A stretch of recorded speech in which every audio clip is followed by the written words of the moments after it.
Hi friends. இந்த வீடியோவில் அதாவது ஸ்டெப் நம்பர் 10ல் நான் என்ன சொல்ல போகிறேன்னா, ஒன்ஸ் அகெயின் எக்ஸ் ஃபேக்ட்ரி ப்ரைஸ்னால் என்ன, எக்ஸ் ஃபேக்ட்ரி ஷிப்மெண்ட்னா என்ன, எஃப்ஓபி ஷிப்மெண்ட்னா என்ன, சிஏஎஃப் ஷிப்மெண்ட்னா என்ன அப்படின்றத சொல்ல போகிறேன். முக்கியமாக இந்த மூணு டேர்ம்ஸும் நீங்கள் தெரிஞ்சுக்க வேண்டிய ஒரு விஷயம் இம்போர்ட் பிஸ்னஸில்.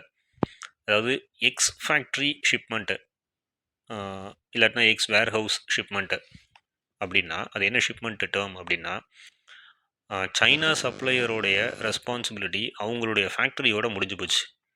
அவங்க என்ன சொல்கிறாங்கன்னா, நீங்கள் ஃபேக்ட்ரியிலேருந்து நீங்கள் பிக் பண்ணி எடுத்துக்கோங்க குட்ஸை அப்படின்னு சொல்கிறாங்க. இதுதான் எக்ஸ் ஃபேக்ட்ரி ஷிப்மெண்ட் டேர்ம் இல்லாட்டினா எக்ஸ் வேர் ஹவுஸ் ஷிப்மெண்ட் டேர்ம் அப்படின்றது. அதுக்கு அடுத்தது எஃப்ஓபி ஷிப்மெண்ட் டேர்ம்.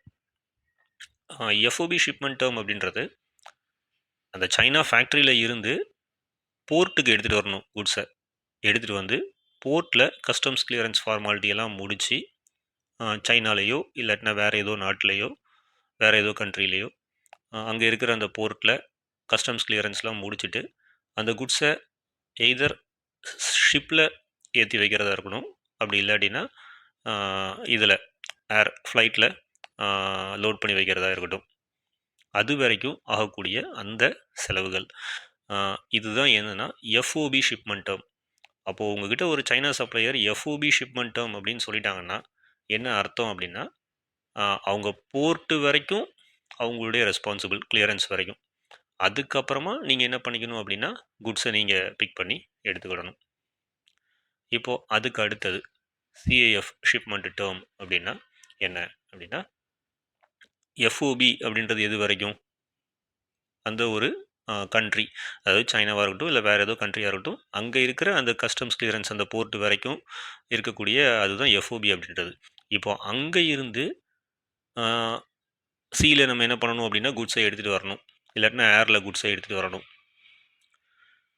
அதுக்கான அந்த ஒரு இன்சூரன்ஸ் காஸ்ட்டை நம்ம ஆட் பண்ணுறோம். அதான் காஸ்ட்டு இன்சூரன்ஸ், சிஐஎஃப் அப்படின்னா cost insurance and then freight, அந்த கப்பல் கட்டணம் இல்லாட்டினா விமான கட்டணம், அதை பே பண்ணிவிட்டு குட்ஸை நம்ம இங்கே கொண்டு வந்து சேர்க்குறோம். அதுதான் சிஏஎஃப். நம்ம போர்ட்டு வரைக்கும் ஆகக்கூடிய அந்த செலவுகள் தான் சிஐஎஃப். அந்த அதை வந்து எஃப்ஓபி ஷிப்மெண்ட் டேர்ம் அப்படின்னு எக்ஸ் ஃபேக்ட்ரி ஷிப்மெண்ட் டேர்ம்னு நம்ம சொல்லலாம். இல்லாட்டினா ப்ரைஸாக இருந்துச்சுன்னா அது எக்ஸ் ஃபேக்ட்ரி ப்ரைஸ்ன்னு சொல்லலாம். அதே மாதிரி எஃப்ஓபி ஷிப்மெண்ட் டேர்ம்னு சொல்லலாம். இல்லாட்டினா அது எஃப்ஓபி ப்ரைஸ் அப்படின்னா எஃப்ஓபி ப்ரைஸ், அதாவது எஃப்ஓபி விலை அப்படின்னு நம்ம சொல்லலாம் அதை. ஆர் சிஐஎஃப் ஷிப்மெண்ட் டேர்ம்னு சொல்லலாம். இல்லாட்டினா சிஏஎஃப் விலை அப்படின்னா அது வந்து சிஏஎஃப் ப்ரைஸ் அப்படின்னு சொல்லுவாங்க.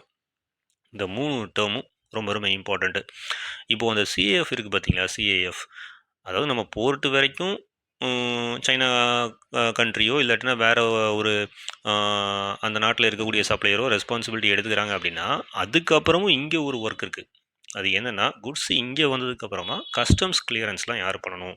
அந்த கஸ்டம்ஸ் கிளியரன்ஸை நம்ம தான் பண்ணணும். நம்மளுடைய ஷிப்பிங் ஏஜெண்ட்டை யூஸ் பண்ணி தான் பண்ணணும். இது மூணில் எது பெஸ்ட்டு அப்படின்னு கேட்டிங்க அப்படின்னா, அதாவது எக்ஸ் ஃபேக்ட்ரியில் பண்ணலாமா, இல்லாட்டினா எஃப்ஓபியில் பண்ணலாமா, இல்லைனா சிஏஎஃப்பில் பண்ணலாமா அப்படின்னா, என்னுடைய சஜஷன் என்ன அப்படின்னா, ஒன்று எக்ஸ் ஃபேக்ட்ரி ஷிப்மெண்ட் டேர்ம் பண்ணுங்கள், இல்லாட்டினா எஃப்ஓபி ஷிப்மெண்ட் டேர்ம் பண்ணுங்கள். உங்களுடைய சிஎன்எஃப் ஏஜெண்ட் நீங்கள் ஃபைனலைஸ் பண்ணி வச்சுருக்கிற நம்ம லோக்கலில் இந்தியாவில் இருக்கிற தமிழ்நாட்டில் இருக்கிற ஷிப்பிங் ஏஜெண்ட்டை யூஸ் பண்ணி உங்களுடைய குட்ஸை நீங்களே பிக் பண்ணி எடுத்துகிட்டு வந்துடுங்க.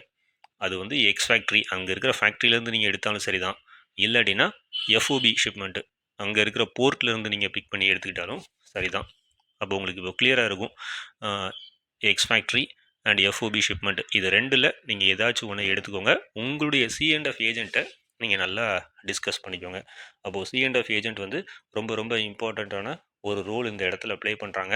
அதனால் அவங்க கூட உங்களுடைய கம்யூனிகேஷன் வந்து நல்ல ஒரு ஸ்ட்ராங்காக இருக்கட்டும். நல்ல ஒரு சிஎன்எஃப் ஏஜெண்ட்டாக, எக்ஸ்பீரியன்ஸ்டாக, நல்ல நாலேஜ் உள்ள ஒரு சிஎன்எஃப் ஏஜெண்ட்டாக தேர்ந்தெடுத்து வச்சுட்டு அதுக்கப்புறம் இந்த இறக்குமதி தொழிலில் நீங்கள் ஈடுபடலாம்.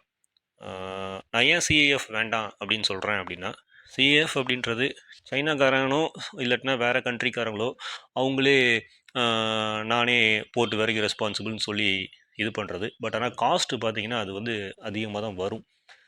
அதே மாதிரி இது நம்மளுடைய குட்ஸு. அதனால் அதுக்கான ரெஸ்பான்சிபிலிட்டி நம்மளே எடுத்துக்கிடுவோம். அதனால தான் நான் என்ன சொல்கிறேன் அப்படின்னா, உங்களுடைய குட்ஸுக்கு நீங்கள் தான் ரெஸ்பான்சிபிள். அப்போது உங்களுடைய ஷிப்பிங் ஏஜெண்ட்டை யூஸ் பண்ணி நீங்கள் பிக் பண்ணுறது தான் உங்களுக்கு ஒரு பெஸ்ட்டு சாய்ஸாக இருக்கும். இப்போ நீங்கள் ரொம்ப கிளியராக இருப்பீங்கன்னு நினைக்கிறேன், இம்போர்ட் தொழில் எப்படி பண்ணணும் அப்படின்றத. இந்த 3 டேர்ம் ரொம்ப important. Ex factory price or ex shipment term, FOB shipment term or FOB price, அதுக்கப்புறம் CAF price or CAF shipment term. இது தவிர டிடிபி அப்படின்னு ஒன்று இருக்குது, டியூட்டி டெலிவரி பெய்டு அப்படின்னு சொல்லி. அதெல்லாம் நம்ம போக வேண்டாம். இந்த டியூட்டி டெலிவரி பெய்டுங்கிறது அவனே எல்லாமே நான் கிளியர் பண்ணி உங்களுக்கு பேமெண்ட்டும் பண்ணி கஸ்டம்ஸ் டியூட்டியும் பே பண்ணி உங்களுக்கு டெலிவரி கொடுத்துட்றேன் அப்படிம்பாங்க. பட் அதெல்லாம் நிறைய இடத்துல ஒர்க்கபிள் இருக்காது. இதெல்லாம் நீங்கள் கொஞ்சம் அண்டர்ஸ்டாண்ட் பண்ணிக்கோங்க.